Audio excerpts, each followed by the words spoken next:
Korbuk Bakastini Naimatang Rock Hizak Foktomani Bishiti Korbuk Bakastini SDPU Gomanjari yang itu Wai Tangnai Horo Fasalni Damsa Tama Jurawa Korbuk Paji Hamparawo Korok Bano Romi Manka Drugs Brown Sugar Falai Tei Sanai Rongno 20-12-2024 তারিখে রোজ শুক্রবার গভীর রাতে অনুমানিক 1টা দিকে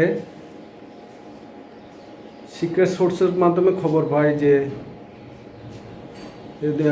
শান্তির বাজার দিক হইতে পাঞ্জিহাম পাড়া হইয়া যে রাস্তা আছে সেই রাস্তা দিয়ে একটা অটো গাড়ি 5 জন যুবক বয়সের লোকজন ব্রাউন সুগার নামীয় ড্রাগস নিয়ে ঘোরাঘুরি করছে বলে আমরা খবর পাই।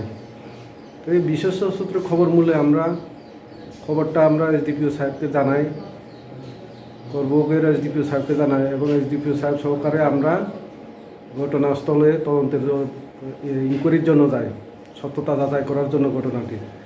এরপরে আমরা এখানে পাঞ্জিহাম পাড়া এলাকার রাস্তার উপরে উত পেতে বসে থাকলে অটো গাড়িটি যথারীতি চলে আসে। তখন আমরা অটো গাড়িটি দাঁড়া করিয়ে গাড়িতে থাকা যুবকদের দেহ তল্লাশি করে সমস্ত প্রকার নিয়মকানুন অবলম্বন করে পরবর্তী সময় তাদের শরীরে কোনো কিছু না পাইয়া অটো গাড়িটি আমরা তল্লাশি করতে শুরু করি। অটো গাড়িটি তল্লাশি করার সময় অটো গাড়িতে আমরা ব্রাউন সুগারের কৌটা বলে প্রকাশ যা 24টা উদ্ধার করতে পারে।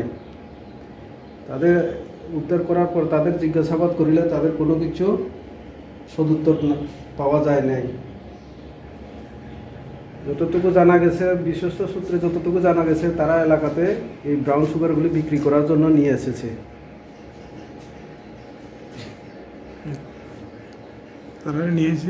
এরপরে তারা এখানে মেজারিং করছি, মেশিন নিয়ে ওয়েটিং মেশিন নিয়ে মেজারিং করে এরপরে সিজ করা হয়েছে এলাকার লোকজনদের উপস্থিতিতে।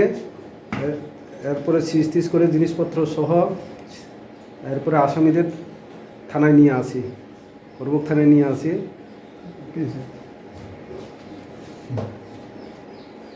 নিয়ে এসে এরপরে পরবর্তী সময়ে আমি থানার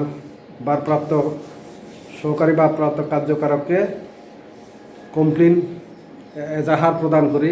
এজাহার প্রদান করিলে ভারপ্রাপ্ত কার্যকারক তাদের বিরুদ্ধে একটি এফআইআর কেস রেজিস্টার করে, যে এফআইআর কেসের তদন্তে আমাকেই প্রদান করা হয়েছে।